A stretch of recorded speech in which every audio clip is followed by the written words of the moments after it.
इंद्र, दुखी और निराश होने की आवश्यकता नहीं है। तुमने प्रत्यक्ष रूप से देख लिया है कि परमदेव श्री महागणेश की कृपा से हम पर आने वाला बड़े से बड़ा संकट भी स्वयं ही टल जाता है। मुझे दुख इस बात का है कि तुम्हारे मन में परमदेव की भक्ति और आस्था जन्म ही नहीं लेती। तुम बार बार परमदेव की अखंड आराधना आरंभ करके उससे विमुख हो जाते हो और दुष्परिणामों को भोगते रहते हो। पुत्र, अपने पिताश्री की बात मानकर सच्चे मन से हमारे साथ परम देव श्री महागणेश की अखंड आराधना प्रारंभ करो। तुम पर आज सभी संकटों का अंत हो जाएगा। क्या तुम नहीं जानती माताश्री, श्री महागणेश के परम भक्त भयासुर ने ही हमें स्वर्ग से निकालकर हमारी यह दुर्दशा की है। तुम्हारे श्री महागणेश के मन में यदि मेरे प्रति तनिक भी दया होती तो क्या हमारी ऐसी दुर्गति करवाते?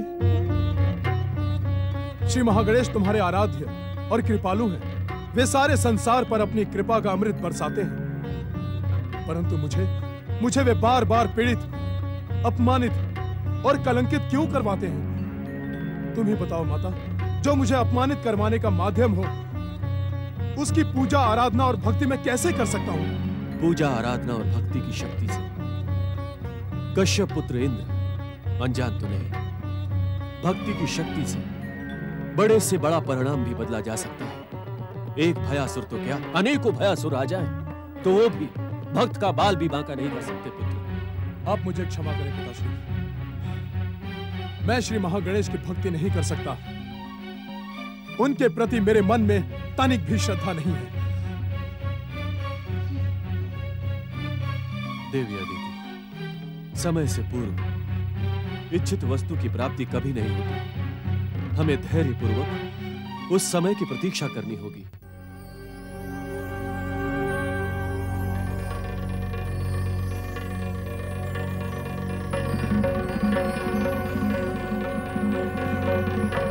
ये सब मेरी सौत दुष्टा अदिति का किया धरा है। उसके आराध्य श्री महागणेश ने भयासुर को भक्ति का वरदान देकर उसे असुर से देवता बना दिया। अदिति पुत्र दुष्ट इंद्र की शक्ति भी भयासुर का नाम सुनकर थर थर कांपने लगती है। बस बस, बहुत हो गया। अब हमें क्या करना चाहिए दैत्य माता? मैं स्वयं से भी यही प्रश्न अब पूछ रही हूँ, परंतु मुझे उत्तर नहीं मिल रहा है। यदि आज भैया तारकाक्ष यहाँ पर होते तब भी तुम सबकी यही दुर्दशा होती। तुमने ब्रह्मदेव से जो मूर्खतापूर्ण वरदान मांगा था, उसका दुष्परिणाम तो तुम्हें भोगना ही होगा।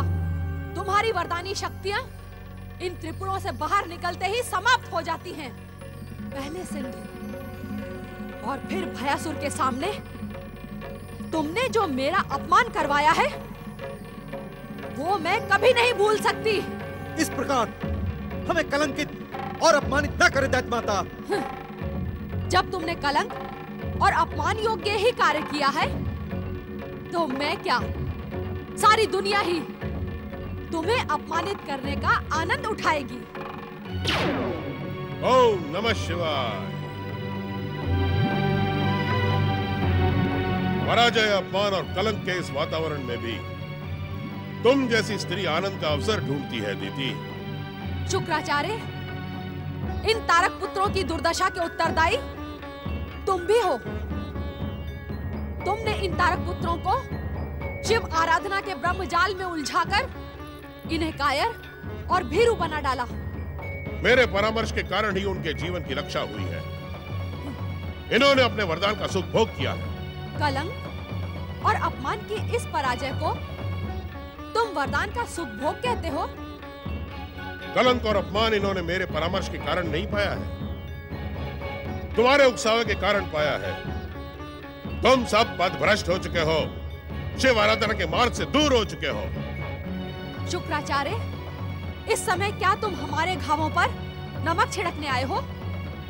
हमारा उचित मार्गदर्शन करने के स्थान पर तुम हमें अपमानित और प्रताड़ित कर रहे हो। क्या दुष्ट भयासुर ने तुम्हें यहाँ हमें भ्रमित करने के लिए भेजा है? किसी के भेजने से ये शुक्राचार्य नहीं आने वाला। सच तो ये है कि तुम सब भटके हुओं को सत्य का मार्ग दिखाने के लिए मैं यहाँ आया हूँ। तुम सब मेरी इच्छा के विरुद्ध स्वर्ग का सुख भोग करने के लिए गए थे, किंतु वहां से भी अपमानित होकर तुम्हें लौटना पड़ा। इस अपमान का प्रतिशोध हम अवश्य लेंगे दैत्य गुरु। उस दुष्ट भयासुर को हम ऐसा दंड देंगे कि उसे वरदान देने वाले श्री महागणेश भी स्तब्ध रह जाएंगे। दैत्य गुरु, आप भैया तारकाक्ष को हमसे अधिक समय तक दूर नहीं रख सकते, उन्हें प्रकट करना ही होगा। जब तक तारकाक्ष अखंड शिव आराधना कर रहा है, वो लौट कर नहीं आएगा। भैया तारकाक्ष को लौट कर आना ही होगा दैत्य गुरु। आप सच सच कहें, भैया तारकाक्ष को आपने कहां छुपा रखा है? मैंने किसी को नहीं छिपाया है, वो स्वयं ही शिव आराधना के लिए अज्ञातवास में गया है। हाँ, मैंने उस अज्ञातवास में जाने का परामर्श अवश्य दिया था। अब उन्हें लौट कर आने के लिए आदेश भी आपको ही देना होगा। मैं स्वयं भी नहीं जानता कि इस समय तारकाक्ष कहाँ है। शुक्राचार्य, असत्य कहते हुए तुम्हें लज्जा नहीं आती? तुम्हारी सिद्धियां इस संसार का कौन सा रहस्य नहीं जानती? ये सत्य है कि शुक्राचार्य के लिए संसार में कुछ भी रहस्य नहीं है, परंतु अपनी शिव भक्ति की शक्ति से तारकाक्ष ने स्वयं को जहां छुपा रखा है, वहां तक पहुंचना मेरी सिद्धियों के लिए भी असंभव है। दैत्य गुरु, भैया यहाँ पर नहीं है। पराजय के इस अपमान के साथ हम अधिक समय तक जीवित नहीं रह सकते। आप हमें भयासुर को दंडित करने का कोई उपाय बताएं। एक बार स्वर्ग के सुख को भोग कर हम इन सुखों से दूर भी नहीं रह सकते। दैत्य गुरु, हमें स्वर्ग विजय करने का उपाय आपको बताना ही होगा। यह संभव नहीं है तारक पुत्रो। यदि तुम अपना जीवन शिव भक्ति में लीन कर दोगे, तो तुम्हें स्वर्ग से भी उत्तम सुख इन्हीं त्रिपुरों में प्राप्त होगा। शुक्राचार्य, तुम जैसे यहाँ आए हो, उसी प्रकार यहाँ से अदृश्य हो जाओ। हमें तुम्हारा मूर्खतापूर्ण उद्देश्य नहीं सुनना। चले जाओ यहाँ से। चले जाइए यहाँ से। हाँ हाँ, आप यहाँ से चले जाइए शुक्राचार्य। नीति का समर्थन करने वाले मूर्ख तारक पुत्रों, तुम्हारी भी वही दुर्दशा होगी जो तुम्हारे महान पिता तारकासुर की हुई थी, जो भगवान शिव की पूजा और आराधना को ठुकराता है। वो भयानक कष्ट को भोगता हुआ उनके दंड का पात्र बन जाता है। ओम नमः शिवाय।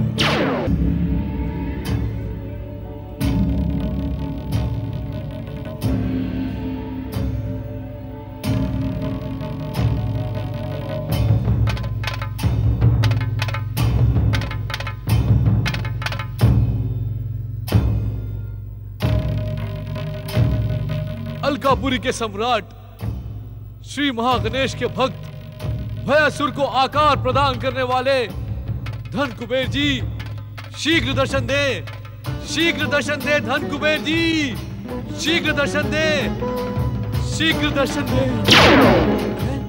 भयासुर, प्रणाम। तुम तो जानते हो भयासुर, मैंने स्वयं को भगवान शिव की आराधना में लीन कर दिया है। फिर तुमने मुझे इतना व्याकुल होकर क्यों पुकारा? इस समय स्वर्ग पर चिंता की काली छाया छाई हुई है, उसी से चिंतित होकर। उसका कारण जानना चाहोगे तुम? अवश्य। इस समय तुम्हारे भीतर श्री महागणेश की भक्ति की चलती हुई लौ घुसती चली जा रही है। पर ये आप कैसे कह सकते हैं? देखो भयासुर, आज से पहले तुम्हारे मुख से एक भी शब्द निकलता था तो तुम अपने आराध्य श्री महागणेश की जय जयकार किया करते थे, परंतु आज न जाने तुम्हें क्या हो गया है। जिनकी कृपा से तुम स्वर्ग सम्राट बने बैठे हो, उन्हीं को भूलने की मूर्खता मत करो। जय जय श्री महागणेश, जय जय श्री महागणेश। आपने उचित समय पर उचित परामर्श दिया। यदि आप इस समय यहाँ नहीं आते तो मैं श्री महागणेश की भक्ति को भूलकर अपना सर्वनाश कर बैठता। जय जय श्री महागणेश। हे विनायक, हे क्षमा निधान, हे भक्त वत्सल, मुझे ज्ञानी की भूल को क्षमा करें, क्षमा करें। भयासुर, एक क्षण के लिए भी तुम श्री महागणेश की भक्ति और गौरीपुत्र श्री गणेश के आदेश का त्याग न करना। जीवन में भूल एक बार होती है, वो भूल मैंने की, परंतु आपके परामर्श से अब वो भूल सुधर गई। अब मैं एक पल के लिए भी अपने जीवन में श्री महागणेश की भक्ति का त्याग नहीं करूंगा। जय जय श्री महागणेश। मुझे विश्वास है कि श्री महागणेश की शरण में जाते ही तुम्हारी समस्त चिंताएं समाप्त हो गई होंगी। जय जय श्री महागणेश। तुम्हारी श्री महागणेश की भक्ति सफल हो वत्स। अब मैं अपनी अधूरी शिव आराधना पूरी करने जा रहा हूँ। ओम नमः शिवाय। जय जय श्री महागणेश। जय जय श्री महागणेश। जय जय श्री महागणेश। जय जय श्री महागणेश।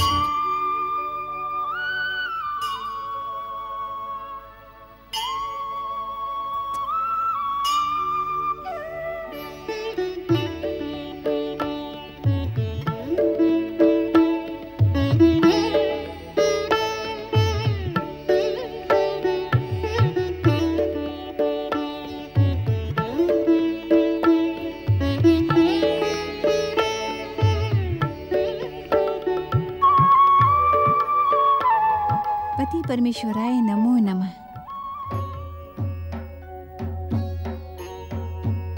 क्या पूछने आई हो देवी पार्वती? स्वामी, लंबे समय से आपके साथ एकांत में बैठने का अवसर ही नहीं मिला। इस समय मेरे मन में एक प्रश्न है जिसको जानने के लिए मैं उत्सुक हूँ। कैसा प्रश्न देवी? आप तो घट घट की बात जानते हैं। जो प्रश्न मैं पूछना चाहती हूँ उसका समाधान आपके पास है। बताएं ना स्वामी, वो कौन सा उपाय है जिससे मेरा पुत्र सदा मेरे पास कैलाश में रहकर संसार का कल्याण करेगा? शक्ति स्वरूपा देवी पार्वती, ये रहस्य तुम्हारी शक्ति के लिए भी अनजाना नहीं है। तुम भलीभांति जानती हो कि गजानन गणेश श्री महागणेश के अवतार हैं। उनके दो अन्य अवतार महोत्कट और मयूरेश्वर तुम्हारे पुत्र के समान पहले ही प्रकट हो चुके हैं। अब श्री महागणेश के भावी अवतार गौरीपुत्र गणेश के विभिन्न अंगों से प्रकट होकर संसार के कल्याण का कार्य करेंगे।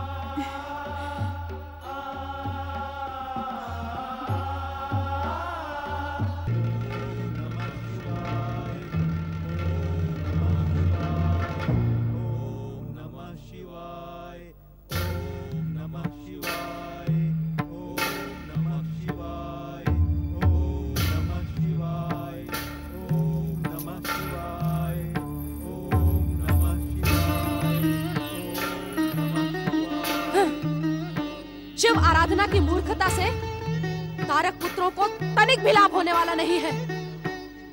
मैं बार बार कह चुकी हूँ कि शिव दैत्यों के आराध्य नहीं, शत्रु हैं शत्रु। क्षमा करें दैत्य माता, तारक पुत्रों के जीवन की डोर शिव आराधना से बंधी हुई है। जब तक तारक पुत्र शिव आराधना में लीन रहेंगे तब तक संसार की कोई भी शक्ति उनका अहित नहीं कर पाएगी। तुम सब भी उस दैत्य शत्रु शुक्राचार्य की भाषा बोलकर अपनी मूर्खता का परिचय ना दो। पुत्रवधू शांभवी का कथन उचित है दैत्य माता।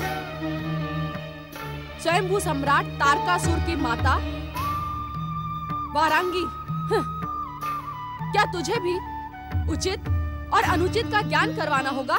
क्या तू नहीं जानती कि तेरे महान पुत्र तारकासुर ने भी अपने पराक्रम से तीनों लोगों को अपने चरणों में झुकाया था?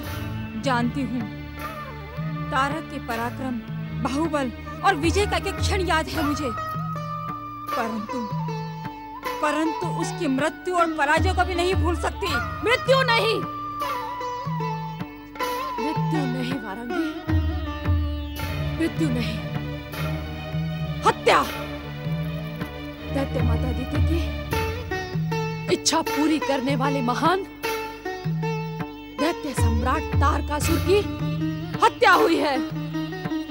उस हत्या का खेल भी दैत्य शत्रु शिव के कैलाश पर रचा गया था। इसलिए मैं बार बार कहती हूँ कि अपने मूर्ख पुत्रों को समझाओ कि शिव आराधना से उन्हें कोई लाभ नहीं होगा।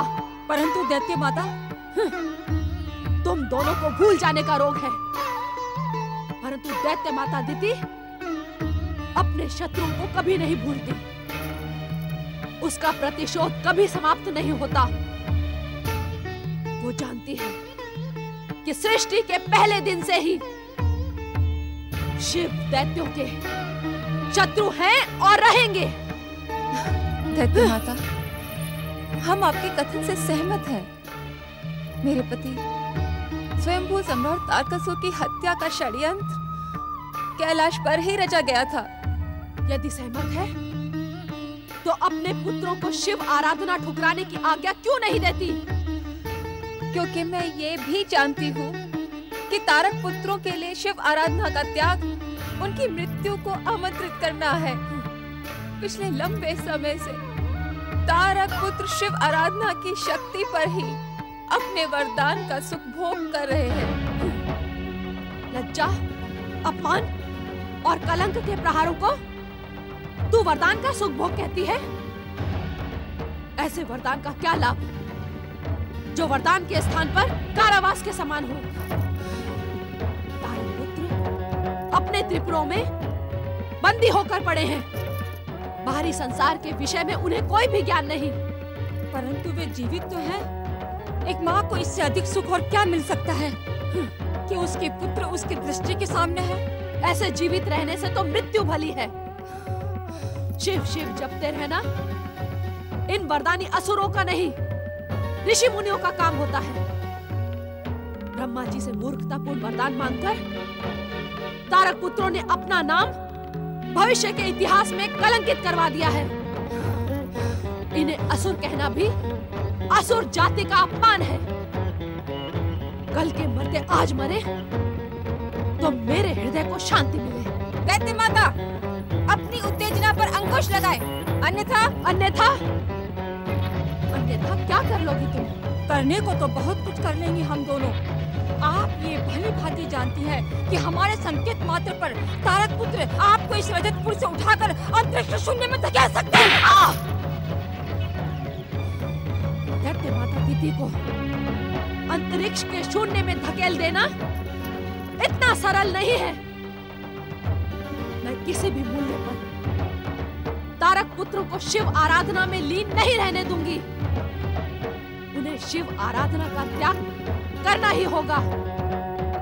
ये दैत्य माता दीदी का प्रण है, प्रण।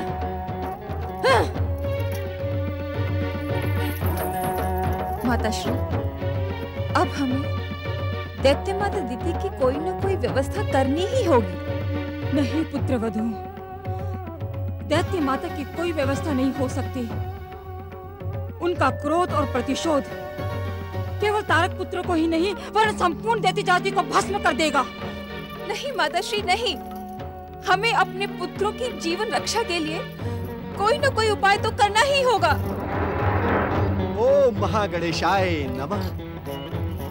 दैत्य महिलाओं, संसार की हर समस्या का समाधान और उपाय परम देव श्री महागणेश की आराधना से प्राप्त किया जा सकता है। देवर्षि, आप यहाँ इस समय? नारायण नारायण। दैत्य महिलाओं, संसार में हर दीनहीन और दुखी मन को प्रभु का संदेश सुनाकर शांति पहुंचाना तो इस नारद का कर्तव्य है। यदि आप दोनों दैत्य माता दीदी के क्रोध एवं प्रतिशोध से तारक पुत्रों की रक्षा चाहती हो तो एक क्षण का विलंब किए बिना भी परम देव श्री महागणेश की आराधना प्रारंभ कर दो। परम देव श्री महागणेश की आराधना से हमें तनिक भी लाभ नहीं होगा देवर्षि। मेरे पति स्वयंभू सम्राट तारकासुर की हत्या भी श्री महागणेश की इच्छा से ही हुई थी। दैत्य महिला, दुष्टता करने वाले को दंडित करना जहाँ परमदेव श्री महागणेश का कर्तव्य है, वहीं आराधना करने वाले को उसका प्रतिफल देना भी उनका धर्म है। क्या आपने स्वर्ग का उपभोग करने वाले भयासुर को नहीं देखा? नारायण नारायण, वो भी तो आपके पुत्रों के समान एक असुर है। नारद मुनि, हम तो अज्ञानी दैत्य स्त्रियां हैं। न तो हम श्री महागणेश की भक्ति के विषय में कुछ जानती हैं, न ही उनकी आराधना की विधि विधान के विषय में। देवर्षि, माताश्री का कथन सत्य है। कृपा करके हमें श्री महागणेश की भक्ति और आराधना के विधि विधान से परिचित कराएं। नारायण नारायण। दैत्य महिलाओं, केवल श्री महागणेश की ही नहीं, संसार में किसी भी शुभ शक्ति की आराधना के लिए विधि विधान से अधिक भाव की आवश्यकता होती है। आप सच्चे मन से परमदेव श्री महागणेश की आराधना करें, उनका नाम स्मरण करें, वे अवश्य आप पर कृपा करेंगे। आप दोनों का कल्याण हो। ओम महागणेशाय नमः। पुत्रवधू शांभु की श्री महागणेश की इच्छा से ही इस समय नारद मुनि ने हमें महागणेश की भक्ति का मार्ग दिखलाया है। हमें एक क्षण भी व्यर्थ किए बिना स्वयं को भक्ति में लीन कर देना चाहिए। अवश्य माताश्री।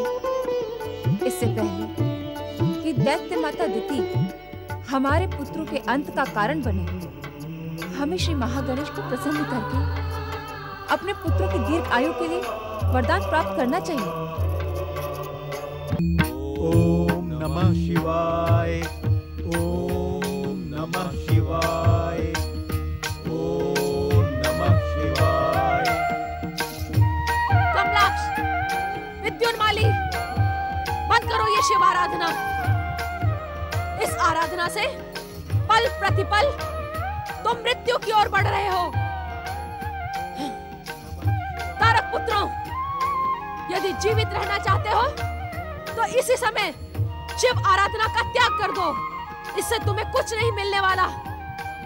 मेरी बात मानो और पुनः ब्रह्मदेव की आराधना प्रारंभ कर दो। उनसे दूसरा वरदान प्राप्त करो। ब्रह्मदेव से दूसरा वरदान प्राप्त कर तुम्हें बहकाने वाले दैत्य शत्रु शुक्राचार्य को दंडित करो और तीनों लोकों पर दैत्य साम्राज्य स्थापित कर दो।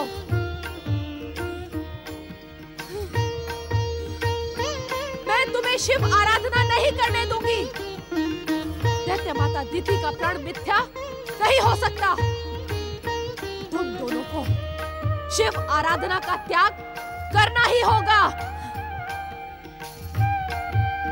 ओम नमः शिवाय। ओम नमः शिवाय। ओम नमः शिवाय। अब हमारी सहन शक्ति समाप्त हो गई है दैत्य माता दिति। आपने अपने पौत्र के पुत्र पर नहीं, शिव भक्त पर प्रहार किया है। इसका दंड तो आपको भुगतना ही पड़ेगा।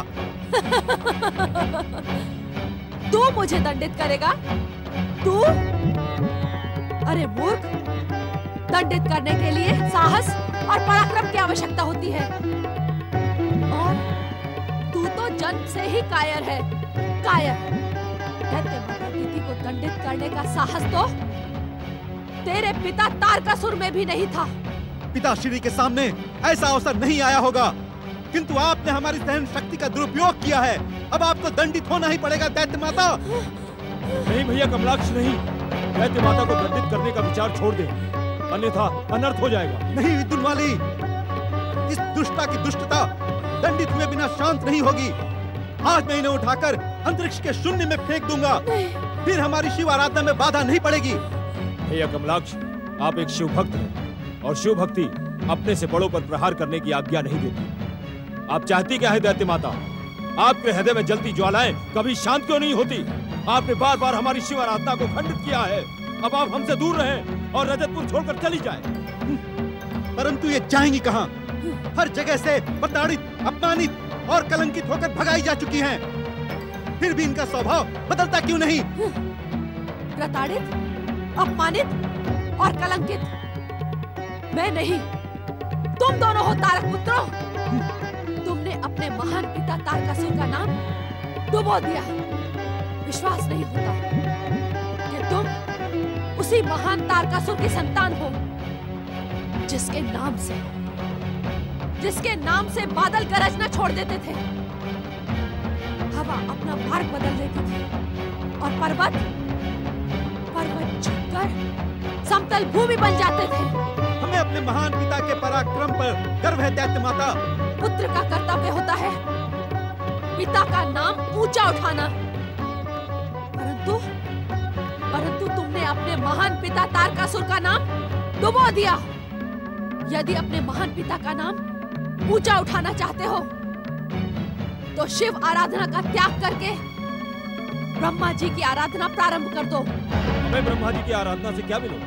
हमने पहले भी ब्रह्मा जी की आराधना की, किंतु उन्होंने दुष्ट शत्रु देवताओं के साथ साठ-गांठ करके हमें इतना व्यर्थ वरदान दिया कि अब तो भगवान शिव ही हमारे जीवन के रक्षक हैं। शिव तुम्हारे रक्षक नहीं, भक्षक हैं।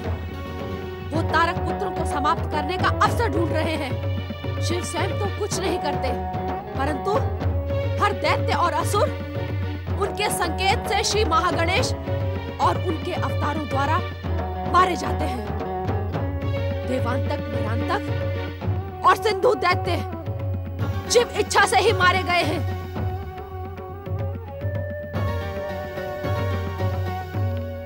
सावधान, तुम तीनों ने परमपिता ब्रह्मा जी से मूर्खतापूर्ण वरदान मांगा था, जिसका फल तुम्हें भोगना ही था। अब हम क्या कर सकते हैं दैत्य माता? इस संसार में परमपिता ब्रह्मा जी से शीघ्र और कोई अन्य देवता प्रसन्न नहीं होते। वो सृष्टि के पहले दिन से ही दैत्य जाति पर अपने वरदान की कृपा करते रहे हैं।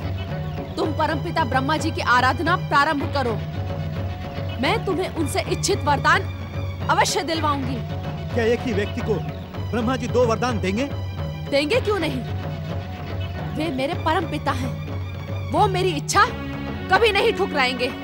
मैं भी तुम दोनों के साथ परमपिता ब्रह्मा जी की आराधना करूंगी। उन्हें प्रसन्न करने के पश्चात उनसे वरदान प्राप्त करूंगी और फिर हम सब इस बंदी गृह से बाहर निकल जाएंगे। जो आज्ञा दैत्य माता। हम ब्रह्मदेव की आराधना इसी समय से प्रारंभ करते हैं, क्यों विदुर माली? अवश्य भैया। चलो। ओम महागणेशाय नमः। ओम विश्ववरदाय नमः। ओम महागणेशाय नमः। ओम ब्रह्मणे नमः। ओम विश्ववरदाय नमः।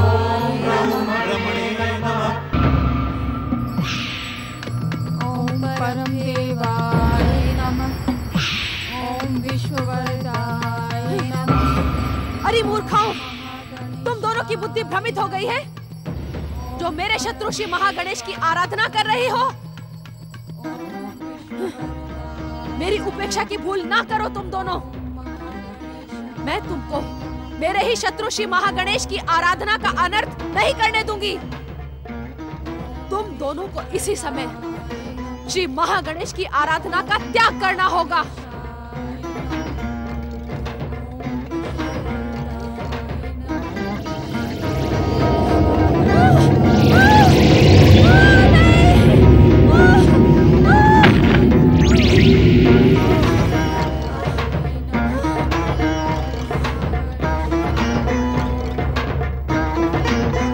दुष्टों, तुम दोनों मुझे महागणेश की भक्ति का भय दिखा रहे हो, परंतु मेरा क्रोध तुम दोनों को भस्म कर देगा।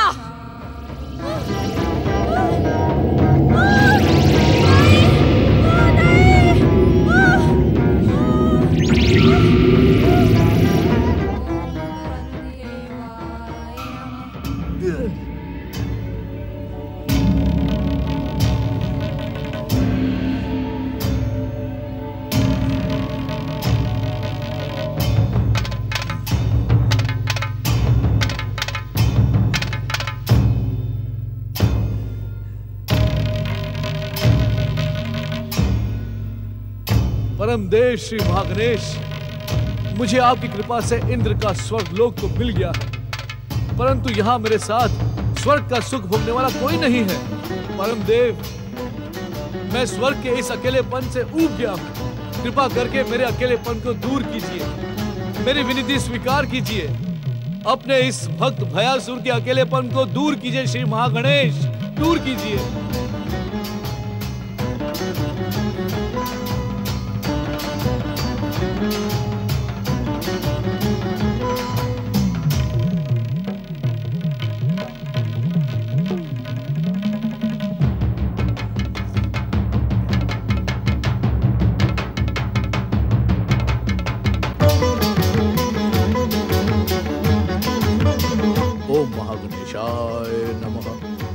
ओम परम देवाय नमः।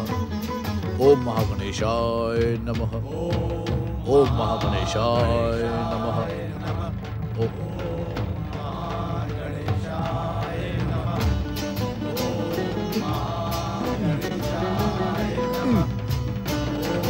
परम देव श्री महागणेश, आपकी इस कल्याणकारी लीला का रहस्य मुझ ज्ञानी को समझ में नहीं आएगा। कृपया अपने इस भक्त पर शीघ्र कृपा करें। जय जय श्री महागणेश। ओम महागणेशाय नमः। ओम महागणेशाय नमः। ओम परम देवाय नमः। ओम विष्णुपदाय नमः। ओम महागणेशाय नमः। ओम परम देवाय नमः। ओम महागणेशाय नमः। ओम परम देवाय नमः। ओम विष्णुपदाय नमः। ओम महागणेशाय नमः। ओम परम देवाय नमः। ओम महागणेशाय नमः। ओम परम देवाय नमः। मैंने माता पार्वती को वचन दिया है कि मैं उनकी आज्ञा के बिना कैलाश से कहीं नहीं जाऊंगा, परंतु परम देव श्री महागणेश के भक्तों की पुकार तो मुझे सोने ही नहीं दे रही है। अब मैं क्या करूं? माता को जगाना भी तो उचित नहीं है। वे किसी भी मूल्य पर मुझे इस समय जाने की आज्ञा कदापि नहीं देंगी। अब मैं क्या करूं? भक्तों की पुकार को अनसुना भी तो नहीं किया जा सकता।